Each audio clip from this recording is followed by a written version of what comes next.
राधे राधे दोस्तों, कैसे हो आप सब। उम्मीद है अच्छे होगे। मैं भी बहुत बढ़िया हूँ।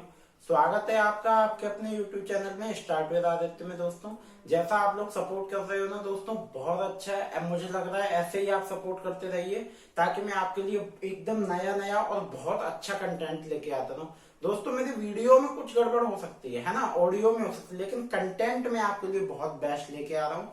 आज हमारी स्टार्ट होने वाली है दोस्तों जीएस की क्लास 2 पॉलिटी की।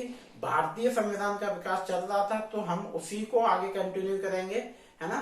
तो और एक और चीज दोस्तों, दिवाली पे तक मैं चाहता हूं कि आप ऐसे ही सपोर्ट करते रहे। हमारे 2000 सब्सक्राइबर्स का टारगेट है, तो उसको अगर आप पूरा करने में हेल्प करेंगे तो बहुत ही अच्छा होगा। और बहुत ही मुझे अच्छा लगेगा कि आप हमारे मुझे लगेगा कि मैं जो मेहनत कर रहा हूँ वो आपके लिए काम आ रही है। तो उसको 2000 सब्सक्राइबर्स का हमने टारगेट रखा है। तो आज की क्लास में आगे बढ़ने से पहले हम दोस्तों जो हमारी पिछली क्लास थी, तो पिछली क्लास की पृष्ठभूमि को रिवाइज करते हुए आगे बढ़ते हैं। ठीक है, तो उसको रिवाइज करते हुए हम आगे बढ़ेंगे। तो असल में क्या था, हमारी पिछली क्लास क्या थी, भारतीय संविधान का विकास। हमने क्लास स्टार्ट की थी भारतीय संविधान का विकास। उसमें हमने जो आपको कराया था वो क्या कराया था, 1773 रेगुलेटिंग एक्ट, है ना। 1813 तक करा दिया था दोस्तों। पिछली बार मैंने ज्यादा कम टाइम में देने के लिए क्या किया था, बोर्ड पे आपको दिख नहीं रहा था, काफी छोटा छोटा लिख दिया था। तो फिर मैंने इस बार क्या किया है, इस बार आपको उतना ही लिमिटेड लगा है। इस बार अब हम टाइम पे ध्यान नहीं देते हैं, बस अब ये हम फोकस करते हैं कि आपको बहुत सही और साफ साफ और सही चीज आपके पास पहुंच सके, टाइम चाहे जो भी लगे। ठीक है, तो अब सबसे पहले हम लोग शुरुआत करते हैं आज। तो पिछली क्लास की पृष्ठभूमि को रिवाइज करते हुए चलते हैं। तो भारतीय संविधान का विकास कब से स्टार्ट हुआ, संविधान कब से विकास हुआ। तो सबसे पहले हम अगर बात करें, इस चीज को याद करें, तो आप थोड़ा फ्लैशबैक में जाइए, थोड़ा पीछे जाइए। बात हम 1600 ईस्वी की करते हैं, 1600 सदी की करते हैं, जब कंपनी और अंग्रेज व्यापार करने भारत में आए। ठीक है, जब ईस्ट इंडिया कंपनी अंग्रेज में व्यापार करने भारत में आई। अब एक और चीज दोस्तों, अगर हमें पॉलिटी जाननी है ना, तो थोड़ा बहुत हिस्ट्री में भी जाना पड़ेगा। क्योंकि असल में क्या है, हिस्ट्री क्या है, जो पॉलिटी है, ये बात मान के चलिए, जो पॉलिटी है वो क्या है, वो राजनीतिक हिस्ट्री है। पॉलिटी क्या है, राजनीतिक हिस्ट्री। जो पिछला गद्दी को पाने के लिए, शासन चलाने के लिए चीजें हुई हैं, वही तो हम पॉलिटी कहते हैं। हम किसे पॉलिटी कहते हैं भाई, जो शासन को छीना, गद्दी को छीनी, किसी भी तरह से छल कपट व्यापार किया कैसे भी, तो उसी को पॉलिटी कहते हैं। ठीक है, तो अगर हमें पॉलिटी जानना है तो थोड़ा राजनीतिक हिस्ट्री के बारे में जानना पड़ेगा। तो बात हम करते हैं 1600 ईस्वी की, जब ईस्ट इंडिया कंपनी व्यापार करने आई। और जब 1600 सदी में ईस्ट इंडिया कंपनी व्यापार करने आई, तभी संविधान की नींव रखी गई। क्योंकि तभी इसलिए रखी गई, जब वो लोग आए तो उन्होंने कुछ न कुछ एक्ट बनाए, कुछ न कुछ एक्ट बनाए, तो तभी से नींव रखी गई। चलिए अब हम बात करते हैं 1757 के प्लासी युद्ध की। 1757 का प्लासी युद्ध हुआ, उसके बाद 1764 का बक्सर का युद्ध हुआ। तो इन दो युद्ध के बाद, बक्सर के युद्ध के बाद क्या हुआ, जो कंपनी के लोग थे वो कंगाल हो गए। युद्ध तो उन्होंने जीता था, युद्ध उन्होंने जीता, और युद्ध जीतने के बाद क्या हुआ, बंगाल, बिहार और उड़ीसा की दीवानी पे उनका कब्जा हो गया, उनकी हुकूमत चलने लगी। लेकिन असल में हुआ क्या, वो कंगाल हो गए। और जब वो कंगाल हो गए तो वो कहाँ गए, वो रानी एलिजाबेथ, क्वीन एलिजाबेथ के पास गए, इंग्लैंड। तो उन्होंने क्वीन एलिजाबेथ से क्या कहा, उन्होंने ये कहा कि रानी हमें कुछ लोन सैंक्शन कर दो, उन्हें कुछ पैसा चाहिए था, क्योंकि वो कंगाल हो गए थे, व्यापार करना था, युद्ध लड़ते लड़ते। और आपको ये पता है कि लड़ाई चाहे घर की हो, है ना, और चाहे देश की, और चाहे विदेश की, चाहे बाहर की, चाहे दो लोगों की आपस की पर्सनल, चाहे कैसी भी हो, खर्चा बहुत ज्यादा होता है। और लड़ाई लड़ने के बाद हर कोई कंगाल हो जाता है ना। तो वो कंगाल हो गए दोस्तों। लड़ाई की बात आई तो मैं आपसे एक बात शेयर करना चाहूंगा कि जो लोग, मेरे भाई दोस्त जो भी तैयारी कर रहे हैं, गांव में रहते हैं या कहीं भी छोटे कस्बे में रहते हैं, और उनका जमीन जायदाद इनके पीछे लड़ाई होती है। मैंने ये चीज नोटिस की है कि गांव में 1 इंच जमीन के टुकड़े के लिए ना, वो खेत की जो मेड़ होती है उसके 1 इंच टुकड़े के लिए गोलियां चल जाती हैं, ईंटें और डंडे चल जाते हैं, लोगों के मर्डर हो जाते हैं, सर फट जाते हैं सिर्फ 1 इंच के लिए, और फिर उस जमीन को कोई यूज करने वाला भी नहीं रहता। तो दोस्तों मेरी आपसे यही अपील है कि आप अगर पढ़ाई कर रहे हो तो इन सब चीजों से बाहर निकलो, इनमें कुछ नहीं रखा है। आप अपनी पढ़ाई करो, साम्राज्य बनाओ, पढ़ लिख लोगे ना, कोई कंपनी खोलो, आईएएस बनो, चीफ मिनिस्टर बनो, और इन सब चीजों से बाहर निकलो, अपना एक साम्राज्य बनाओ। क्योंकि अगर आप इनमें फंस गए ना तो आप यहीं के रह जाओगे, आप भी यही करने लगोगे। तो मैं आपसे सिर्फ यही अपील करता हूं कि शिक्षा से के जरिए आगे बढ़िए, अपने आप को इतना एजुकेटेड बनाइए। आप कोई नौकरी करो या ना करो, लेकिन पढ़ो जरूर, शिक्षित होना बहुत जरूरी है। और इन सब चीजों में कुछ नहीं रखा। तो अगर जो भी मेरे दोस्त भाई बहन जो भी गांव से या कहीं भी शहर में उनका कोई चल रहा है, तो आप अपने गोल पे फोकस्ड हो जाइए। क्योंकि अगर आप 1 इंच उसे ज्यादा दे भी दोगे ना तो भी आप पे कोई फर्क नहीं पड़ने वाला। अगर आप मेहनती हो, आपका एम कुछ और है, आप अपने गोल पे फोकस्ड हो, तो आप एक दिन इतना अचीव कर लोगे कि सारा संसार आपके कदमों में होगा। चलिए अब अपने टॉपिक पे आते हैं। ऐसे ही बात हुई तो मुझे लगा बोल देना चाहिए। अपने टॉपिक पे आते हैं। तो रानी ने इन्हें लोन सैंक्शन कर दिया, ठीक है, इन्होंने मांगा, सैंक्शन कर दिया, और इन्हें 20 साल व्यापार की अनुमति भारत में मिल गई। लेकिन हुआ कि आपने देखा ये जो एक्ट आए हैं 20-20 साल के लिए इन्हें अनुमति मिली, 20 साल की मिली, फिर वो अवधि 20 साल बढ़ा दी जाती थी, ऐसे ही काम चलता रहा। अब इन्हें लोन सैंक्शन दे दिया, लेकिन रानी ने अपनी कुछ शर्तें रखी। शर्तें क्या रखी, इन बातों को समझिएगा, ये पूरा आप समझते चलेंगे, क्योंकि ये आपको कोई नहीं बताने वाला है दोस्तों। ये आपको पेड क्लासेस में, आपको गारंटी दे रहा हूं, आपको पेड क्लासेस में भी ये कोई नहीं बताएगा जो मैं आपको बता रहा हूं। और ये जो नोट्स बने हैं ना दोस्तों, मैं आपको गारंटी दे रहा हूं कि ये आपको नोट्स कोई ऐसे ही दे दे, ये बहुत मेहनत के नोट्स हैं। और मैं सोचता हूं मैं आपके साथ इसलिए साझा कर रहा हूं, शेयर कर रहा हूं कि आपके ये कुछ काम आ सके। बहुत कम टाइम में बहुत कुछ मिल जाता है इसमें। तो हमने क्या किया, 1833 तो रानी ने लोन सैंक्शन कर दिया, अपने कुछ शर्तें रखी। तो उन शर्तों में ये कब गए थे रानी के पास, 1765 में, 1764 का बक्सर का युद्ध जीतने के बाद जब ये कंगाल हो गए थे, तो रानी ने अपनी कुछ शर्तें रखी। उन शर्तों के रूप में जो एक्ट आया वो था 1773 रेगुलेटिंग एक्ट। जैसा कि आप नाम से ही समझ पा रहे होंगे कि रेगुलेटिंग एक्ट, रेगुलेट कौन करेगा, वहां से रेगुलेट होगा, इंग्लैंड से, ये लोग यहाँ व्यापार करेंगे। तो रानी ने अपनी कुछ शर्तें रखी, वो मैंने आपको 1773 रेगुलेटिंग एक्ट में बताया था कि क्या क्या शर्तें रखी, कि बंगाल का गवर्नर जनरल होगा, उनकी सदस्य टीम होगी, कोर्ट ऑफ डायरेक्टर, तो ये चीजें मैंने आपको उस दिन बताई थी। अब जैसे ही 1813 में उन्होंने क्या किया कि कंपनी का एकाधिकार समाप्त कर दिया, चाय और चीन को छोड़ के, है ना। तो वैसे ही आज हम जो कवर करने वाले हैं वो करने वाले हैं 1833 का चार्टर एक्ट। चलिए अब आ जाते हैं बोर्ड की ओर, थोड़ा ध्यान से। और अगर आप कुछ कर रहे हैं तो थोड़ी 1 मिनट के लिए जो भी कर रहे हैं उसको थोड़ा साइड में कर दीजिए और सिर्फ वीडियो पे फोकस कर लीजिए, ठीक है। क्योंकि कुछ नहीं, 5 मिनट में आपके ये पूरा दिमाग में ऐसा घुस जाएगा कि आप ये कभी भूलेंगे नहीं। 1833 की चार्टर एक्ट की बात करें दोस्तों, तो सबसे पहला जो पॉइंट आया वो क्या हुआ, बंगाल के गवर्नर जनरल अब संपूर्ण भारत का गवर्नर जनरल होगा। ये चीज आपने देख ली। जो बंगाल का गवर्नर जनरल था, जो 1773 में बना था बंगाल का गवर्नर जनरल, जो पद का सर्जन हुआ था, वारन हेस्टिंग्स बने थे, वो अब क्या हुआ, वो अब वो पद बदल गया किसमें, संपूर्ण भारत के गवर्नर जनरल में, ठीक है।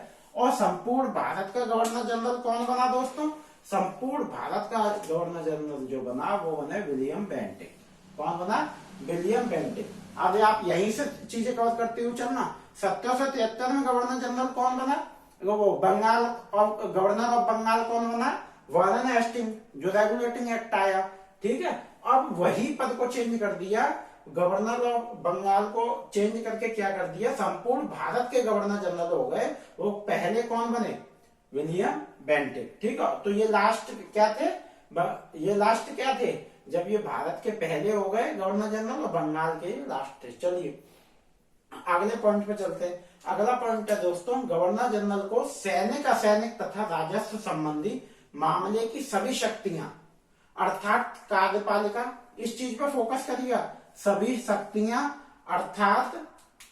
अर्थात कार्यपालिका संबंधी और सभी शक्तियां जनरल को, ठीक है, जितनी भी शक्तियां थी कौन कौन सी, सैनिक हमारी फोर्स की, असैनिक ठीक है हमारी फोर्स की, एक तो फोर्स की, एक बिना फोर्स की, जितनी भी शक्ति थी हमारी, आज जो संविधान और संसद चला रहा है वो सारी शक्ति, राजस्व संबंधी जितने भी राजस्व का टैक्स वैक्स जो भी चीज राज्य के काम होंगे जो सरकार करती थी वो सब कौन करने लगा, अर्थात कार्यपालिका संबंधी सभी शक्तियां जनरल कौन करने लगा, गवर्नर जनरल के पास सारी शक्ति आ गई।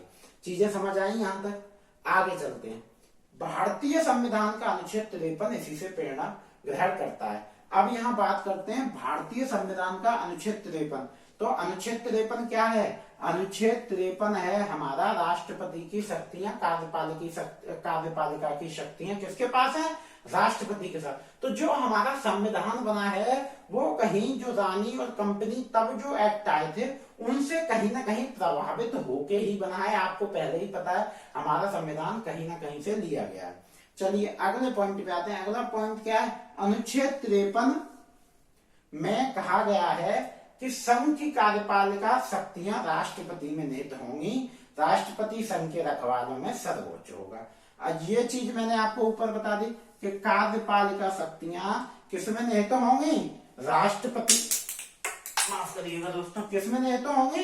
राष्ट्रपति में निहित होंगी। सारी शक्तियां जो कार्यपालिका की हैं वो राष्ट्रपति की नहीं, और संघ के रखवालों में जो भी हमारा संविधान है, जो देश का शिष्टाचार चल रहा है, देश जैसे चल रहा है, इसके कुछ नियम कानून है, इनके रखवालों में राष्ट्रपति सर्वोच्च है। सबसे ऊंचा पद राष्ट्रपति का है देश में, है ना, और सारी शक्तियां राष्ट्रपति के पास हैं। आपको एक मौखिक ही बात बता देता हूं कि अगर आप कुछ भी हमारे देश में नया कानून आना है, बिल पेश होना है, बिना राष्ट्रपति की अनुमति के, साइन के, परमिशन के वो पास नहीं हो सकता। चलिए अगले पॉइंट पे आते हैं। अगला पॉइंट है इसी एक्ट के तहत प्रथम विधि आयोग, ठीक है, बना, ठीक है, इसी एक्ट के तहत, इसी एक्ट 1833, इसी एक्ट में क्या आता है आपको? 1833 के एक्ट के तहत हमारा क्या बना? प्रथम विधि आयोग। अब आपको ये क्वेश्चन आ सकता है, आपके में ये क्वेश्चन पूछा जाता है, क्या क्वेश्चन पूछा जाता है कि प्रथम विधि आयोग कब बना? तो आप क्या बोलेंगे? 1833 में बना। किस एक्ट के तहत बना? 1833 के चार्टर एक्ट के तहत बना। तो इसी एक्ट के तहत प्रथम विधि आयोग बना, और प्रथम विधि आयोग के अध्यक्ष कौन थे? मैकाले। कौन थे? मैकाले। चीजें यही याद करते जाना। मेरा जो एम है, जो फोकस है, आपको पढ़ाना नहीं, आपको साथ ही साथ आपके दिमाग में ऐसे बैठा देना कि आप अगर पूरी क्लास देख लो तो भूल ना पाओ, ठीक है। तो इस एक्ट के तहत प्रथम विधि आयोग बना, ये चीज आप समझ गए। प्रथम विधि आयोग 1833 के चार्टर एक्ट के तहत बना। इसके अध्यक्ष कौन बने? मैकाले बने।